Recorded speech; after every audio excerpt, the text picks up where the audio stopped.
On va revenir à la case du départ.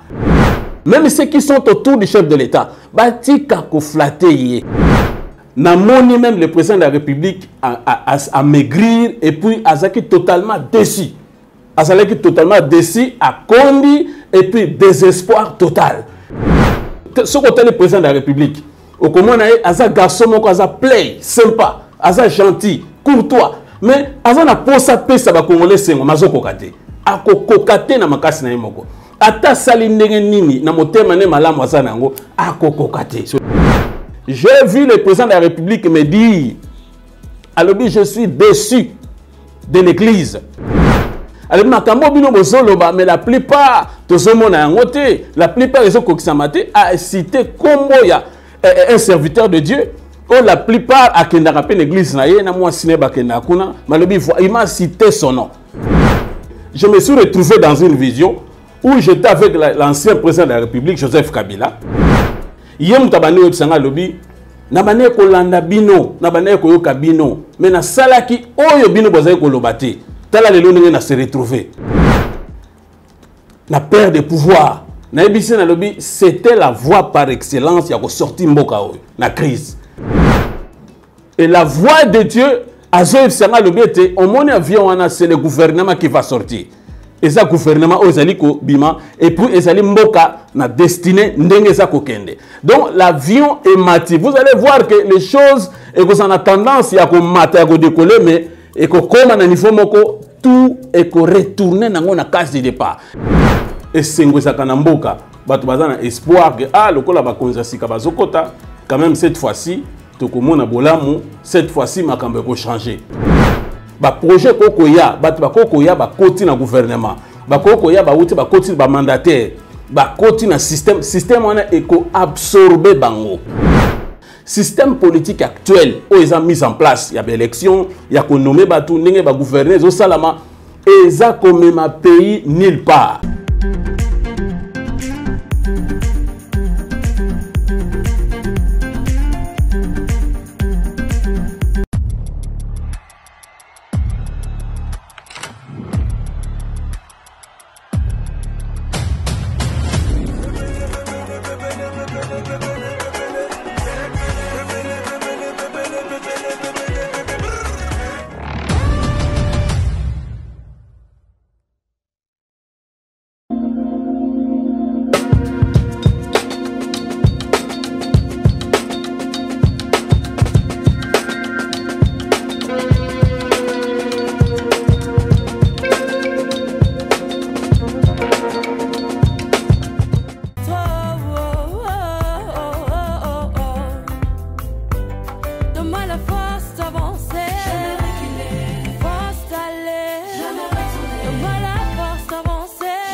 Avec Kodiasimo, voici encore une opportunité de devenir propriétaire à Kinshasa avec un apport à partir de 5 000 $. Des nouvelles parcelles en vente, des constructions déjà en cours, à Ntsele au bord du fleuve, Daipen, à quelques mètres du mausolée d'Étienne Tshisekedi, quartier Poul-Malebo, à Safari Beach et bien d'autres encore. Devenir propriétaire avec Kodiasimo, c'est choisir d'acquérir votre bien immobilier avec un accompagnement personnalisé, allant de l'achat de votre parcelle jusqu'à l'obtention de votre titre de propriété. Avec un service après-vente assuré par notre équipe juridique chevronnée, vous êtes garanti de recevoir votre titre de propriété, peu importe votre lieu de résidence. Avec Kodiasimo, vous avez la garantie d'un service clé en main. Kodiasimo, la meilleure adresse pour construire la vôtre. Le devoir nous appelle, mesdames et messieurs, vous nous suivez sur une nouvelle tendance télévision, culture d'excellence au rendez-vous. Nous vous transmettons les salutations de la part de toute la grande équipe. Aujourd'hui, c'est vrai, Corneille seul est à la prise de vue. Et nous souhaitons un très bon rétablissement à Gédéon qui est absent. Clin d'œil spécial à Jordan Panzo qui assure la réalisation. C'est comme ça que nous allons travailler aujourd'hui. Encore une fois de plus, parlons de la fondation Ndélé au cœur de la nation ainsi que l'orphelinat famille du cœur Christ rédempteur. À travers cette opération, vous êtes sensible au cri des détresses, vous voulez soutenir les orphelins, les veuves, les démunis. Pensez à cette structure et certainement Dieu va tous nous bénir. Comme vous le savez, l'orphelinat qui doit déjà quitter ou changer d'adresse parce que déjà cette parcelle a été vendue. Nous sommes dans l'obligation de quitter le plus vite possible, donc au plus tard le 15, mais nous devons chercher une autre maison. Merci à toutes ces personnes qui vont contribuer, merci à toutes ces personnes qui vont réagir et Dieu va tous nous bénir. Parlons en images, retrouvons-nous après. Tango nyonso molinganga nazalaki komona baninganga na baboti na bango nanga ba parents bazate vinanga pasi. Est-ce que koko fait la baboti ezali sumu? Kozanga baboti est-ce que ezali sumu? Voilà, na ko pesa bino message. L'orphelinat Christ rédempteur. Et ana posa lisungi na bino. Tala musala munene zo sala pona bana. Tala musala munene sala pona bana oyo. Mokile tiki ebwaki. Mais nzamba termine nzelo orphelinat oyo pona ko encadrer bana oyo. Yaya lisungi na yo to na ngoposa. 1 euro no to na ngoposa. Pona mwana moko. Tango mwana moko allié nzambe ya bitike oya permettre ete na nzela no mwana alia akobosa na ote. Voilà message ya l'orphelinat Christ rédempteur. Tu as besoin de lisungi na bino. Ba numéro za na se kota contact na biso assistance na yo et aux lisungi pona bana. Que le Dieu des orphelins a bénir diama mtu nyoso ja ta likanisa ko sala quelque chose. Peu sali yango zamba pambola bino. De retour sur ce plateau, nous avons le plaisir de recevoir un éminent serviteur de Dieu. C'est un prophète de ministère, prophète Gilanzi, qui n'est plus à présenter d'ailleurs à Ali Moko. Il y a ça au bas de filaka na plateau et nouvelle tendance télévision.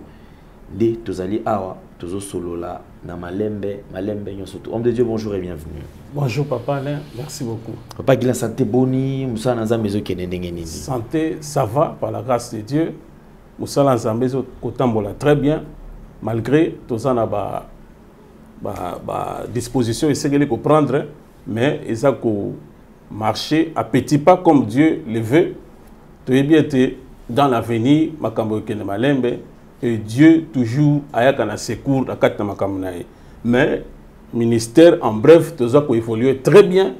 Tout ça n'a pas prière et Dieu répond. Ba témoignage et ça ébélé.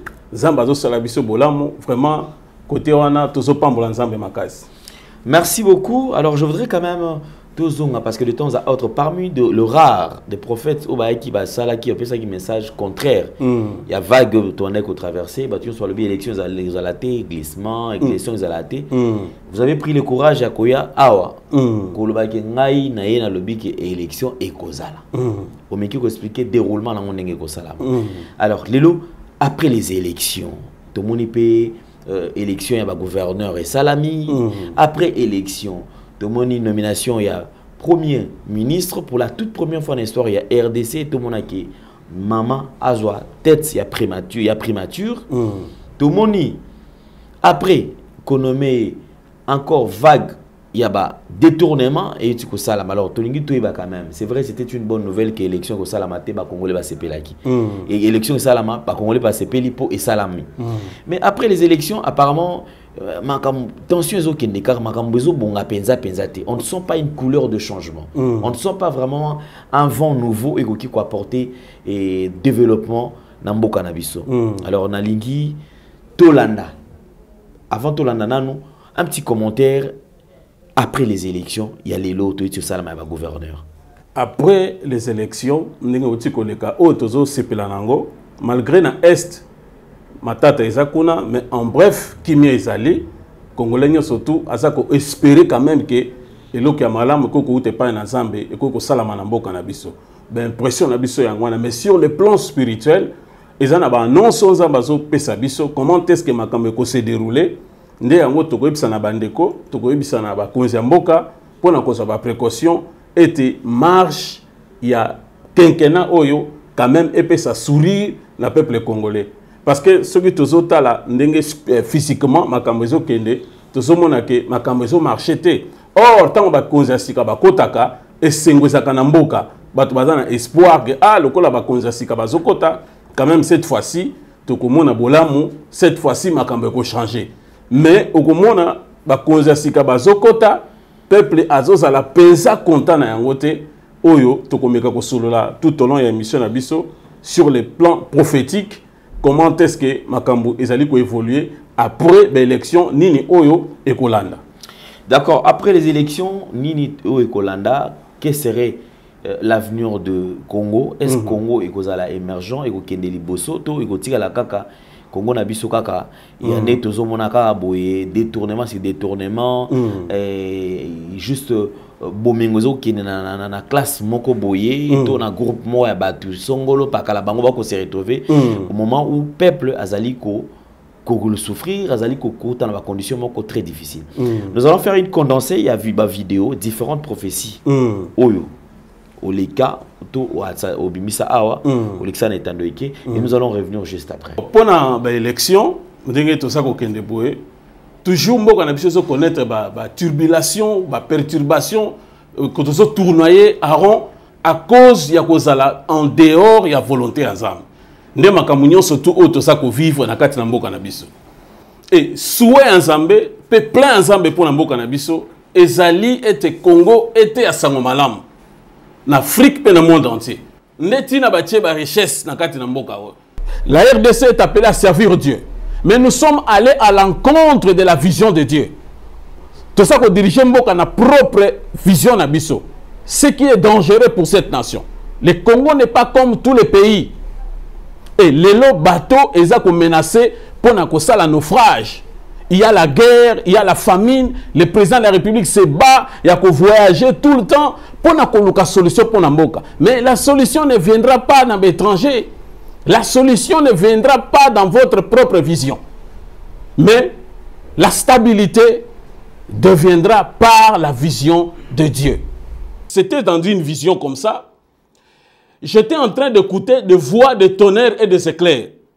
Na kati na vision nazo ba kakezobeta voye bandiko yebisa ngai ngai mutu na poni mboka na bino me ba konzi mboka na bino bazali kotosa oyo nga nazo koloba te. La voix m'a dit encore monte na mati dans l'espace likolo ba tonnerre et bane ko continuer na kobeta voye bandiko yebisa ngai tala bien assez na moni ba soda bien armés na minduki bazokende abisinga bo moni ba soda na bina moni bango abi ce sont les serviteurs fidèles qui vont aller évangéliser en Afrique et partout dans le monde. Des raisons na tcheki ba richesse na mboka na bino, c'est pour ya kosala musala wana. Et vos autorités baza koyoka te kotosa mungongo oyo ngai nzambe na zolo bana bango. Merci Tolandi, biso surtout na bokebi. Alors je voudrais quand même commentaire na yo par rapport il y a différentes prophéties oyo doti ko balancer avant. Alors commentaire na ngezali tu peux savoir que la prophétie que l'élection est que salama. Élection est salami. Tu le vois que te mokonzi mboka actuel yende mutu a continuer na katina magistrature suprême. Yango to moni est salami. Tu annoncer makambo mo ebele. Mais c'est que oyo ezo pesa moi passi na katina mboka na biso. Tu le vois que te même après les élections ne servent absolument à rien. Tu le vois que yango parce que tu as surtout comment est-ce que tu peux faire un message même avant les élections qu'on va revenir à la case du départ. C'est-à-dire quoi? C'est-à-dire dans le système politique actuel. FCC Karande Kozonga, n'engeza système on a tout nini. Système il y a case du départ et zanini. Donc on continue dans le détournement. Pays est quoi avancé donc tout ça là sur place. Sur place. Ba projet kokoya ba koti na gouvernement ba kokoya ba uti ba koti ba mandataire ba koti na système on a éco absorbé bango parce que pays est singélé décoller na ba fondement ya sika système politique actuel où ils ont mis en place il y a élection il y a qu'on nommé ba tout ndenge ba gouverner zo salama et ça comme même pays nulle part. Pourquoi tozolo ba bongo? Parce que nzambali ko salama kamba sika na mboka na biso. Pays nabiso ezali pays où ezali deuxième fils né de Dieu après Israël. Matthieu 21 43. Bisika wa pensa bazo saba juif alobi 7 royaumes vous sera enlevé et sera donné à une autre nation. Alors le Congo peut la décoller Et sengeli biso to mettre en application la vision de Dieu par rapport à makambo zamba ningosa na mboka na biso. Et le Congo ne peut pas être dirigé na vision ya bato. Tout le monde qui sait ce qui s'est passé en Israël, na époque où Israël a été esclave dans l'Égypte. Israël a été l'esclavagisme. Alors, délivrance du peuple israélien à Moïse, comment est-ce qu'il a libéré Israël avec les 10 plaies où il frappait et Pharaon. Histoire wana etikala ti lelo et cette histoire wana eza ko captiver bato ebele pona ko zonga sabango na kati na bonzambe et c'est ce qui se passe, c'est ce qui va se passer na kati na RDC. Nzamba ko délivrer mboka oyo par sa propre main. Nde somona makambo nyonso toza ko mona yango oyo. On doit retourner à l'Éternel. Et sengeli tozonga la nzambe. Ba ma passion nyonso tozomona, ba guerre, ba détournement, ba tuerie, ba assassinat, ba kuluna, rien ne marche. Tout ça que tournoyer sikamoko. Tout cela, et ça va plaire aux ambassadeurs ba konzamboka. Parce que tu ne peux pas diriger dans la paix au kokate. Même ce côté le président de la République. Au comment aza garçon moko aza play sympa, aza gentil, courtois. Mais aza na posa paix ça ba congolais sengo mazo kokate. Ako kokate na makasi na yemoko. Ata sali ndenge nini na motema ne malamu aza nango akokokate. Sur le plan prophétique, 5 ans oyo mandat oyo suka chef de l'État et ozala ndenge bato kanisela ngote ozala enrosté et kozala ba épine ozala pe ka rebelle et kozala parce que ceux qui n'ont anticipé na ko pesa message déjà te ko pesa un message oyo ah message oyo sima donc na moni même le président de la République a maigrir et puis azaki totalement déçu. Azalaki totalement déçu, à condi et puis désespoir total. Et cela ils ont mon anake kenkena oyo to ko continuer na biso kaka boy. Papa Lendele pays na biso et ça n'a pas problème ou ça très sérieux. Et des fois quand Dieu parle comme ça, bino besoin na révélation besoin mona des fois tant bazo ko appliquer en côté et ça la passe. Pour bato bazo kufa, bato bazana nzala, tozana mai, tozana zamba, tozana mabele. On a tout, mais toza ba pauvre na makamions. Pourquoi? Parce que tozo to sans embêter. Tozo to sans embêter. Et Dieu nous a fait grâce. Comme Dieu nous a donné aussi le discernement des esprits, je me suis retrouvé dans une vision où j'étais avec l'ancien président de la République, Joseph Kabila. Abani ko yebisanga, nga nazo yebisena lobi président de la République, yem tabani yebisanga lobi na bane ko landa bino, na bane ko yoka bino, mais na salaki oyo bino bozai ko lobate. Se retrouver la perte de pouvoir c'était la voie par excellence qui a sorti Mboka la crise et il était là brusquement cela veut dire qu'il n'a plus le pouvoir et on a commencé à le poursuivre et il regrette de ça. Donc on va continuer à insister, c'est parce que c'est ça la vraie plan de sortie de crise pour Mboka na biso. Échappatoire exacté. L'échappatoire exacté. Par rapport à la question opposée, pour na koloba été quinquennat oyo vraiment ezali sombre makasi et ce n'est pas la faute des individus parce que les individus sont absorbés par le système, bah jamais ba ko développer na cadre d'un système où ezali mis en place siko papa Lende. Prophète Guilanzei. Le Congo c'est un grand pays et je pense que les Congolais ont besoin et épanouissement, on a besoin de mon clair.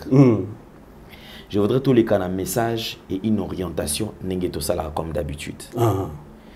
Je voudrais ici au communiquer quelle est la pensée de Dieu par rapport à RDC, dans mandat où il y a chef de l'État, et quelles sont les dispositions à prendre pour que RDC et Mekako s'en sortir dans le système Oyo Azana Katina Yango.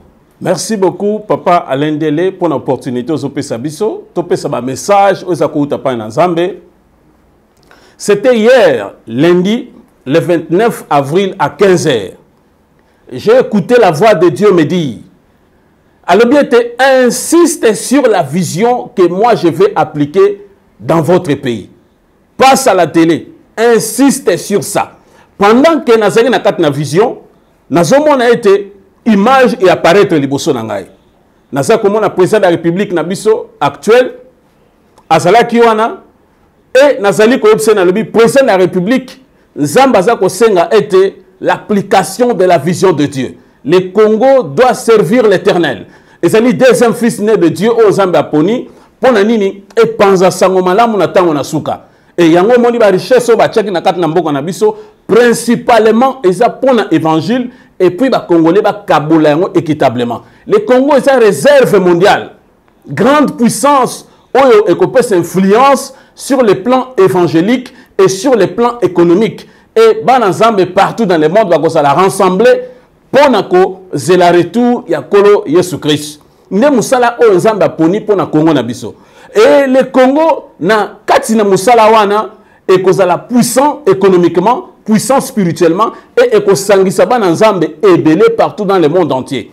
C'est ça la vision aux Zambé à sa cause de la biso ponayango. Alors pendant que j'étais en train de dire ça au président de la République, j'ai vu le président de la République me dire, alors je suis déçu de l'église. Alors il a déçu pour l'église. Il m'a cité le nom d'un serviteur de Dieu. Alors mais la plupart de ce monde la plupart des gens a cité comme un serviteur de Dieu. Oh, la plupart à l'église, il m'a cité son nom.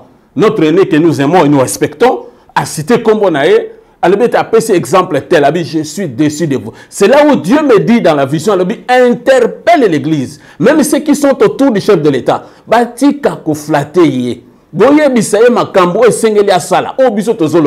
C'est ça la sortie, il y a crise pour la j'interpelle les serviteurs avec beaucoup d'amour tout autour du chef de l'État de ne pas dire des choses que Dieu n'a pas dit. Et c'est là ils ont quand même pays na désordre, na cacophonie, na désordre et puis na guerre. Les Congolais doivent se réconcilier entre eux et se réconcilier devant Dieu pour commettre application na plan Oyo Zambé Azana Yango. Et j'ai vu le président de la République à la fin maigrir, à la fin totalement déçu. Néanmoins, biso va s'en ensemble. Tout ça qu'on bonde là, pour être mbokanabiso et comme la situation en a été. Alors c'est très dangereux pour notre nation.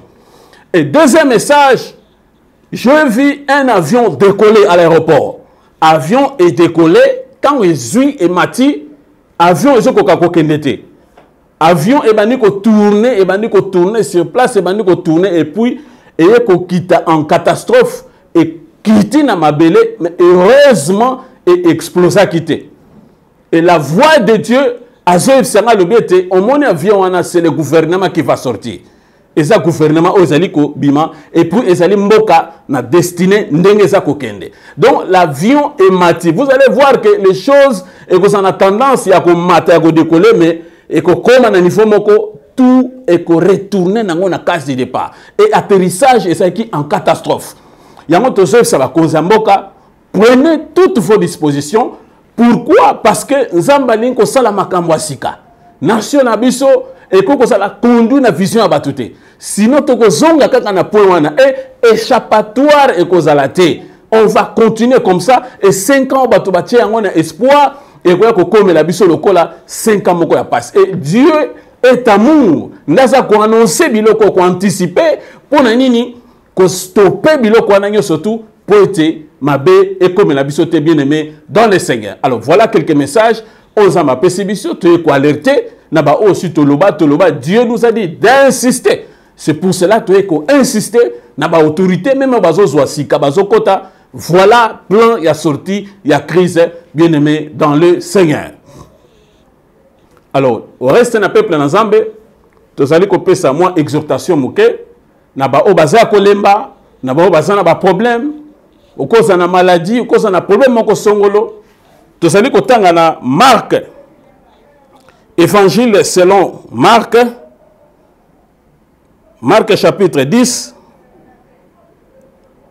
Marc chapitre 10, mes bien-aimés, tout ça bandango à partir du verset 46. Bible le bien na bisoboy. Bible le bien était bien-aimé dans le Seigneur. Ils arrivèrent à Jéricho. Et lorsque Jésus en sortit avec ses disciples, et une assez grande foule, le fils de Timée, Bartimée, mendiant, aveugle, était assis au bord du chemin.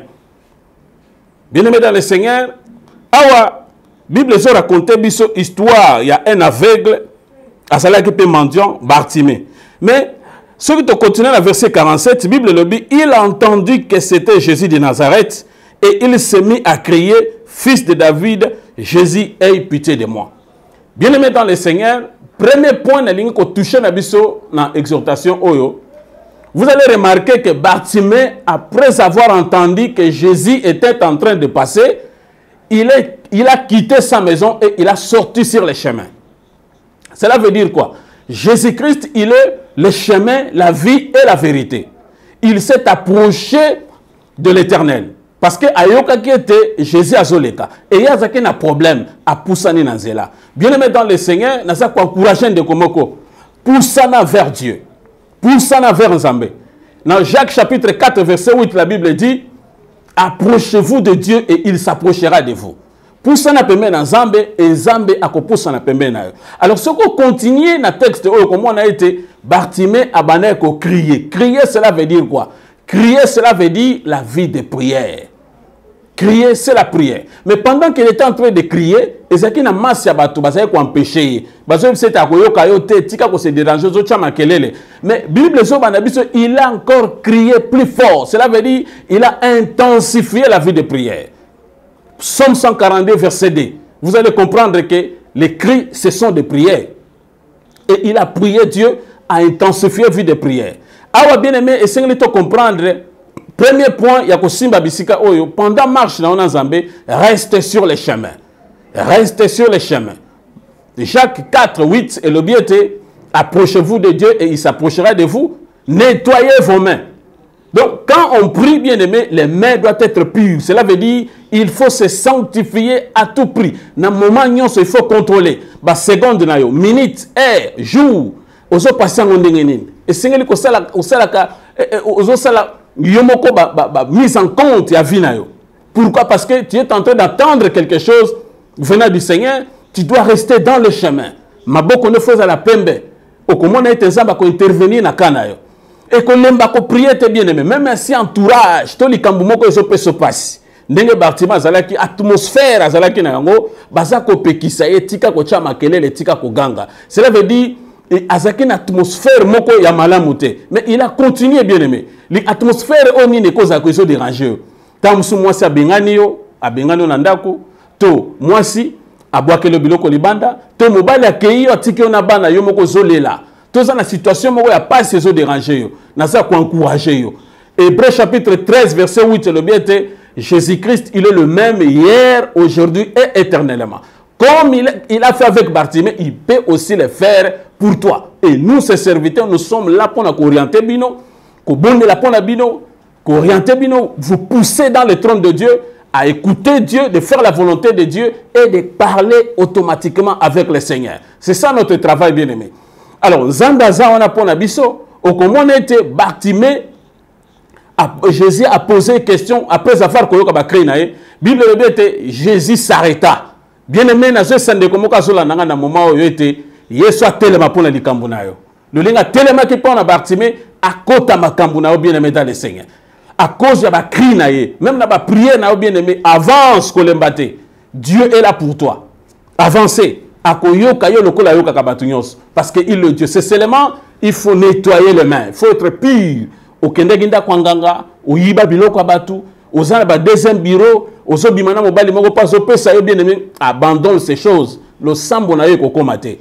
Alors même au kotanda kwanganga, aux ans a besoin de prier, on est là disposé pour nous orienter et pour nous sambela pour nous bino comment on a sali aux autres pas ensemble. Et troisième des choses, c'est la foi.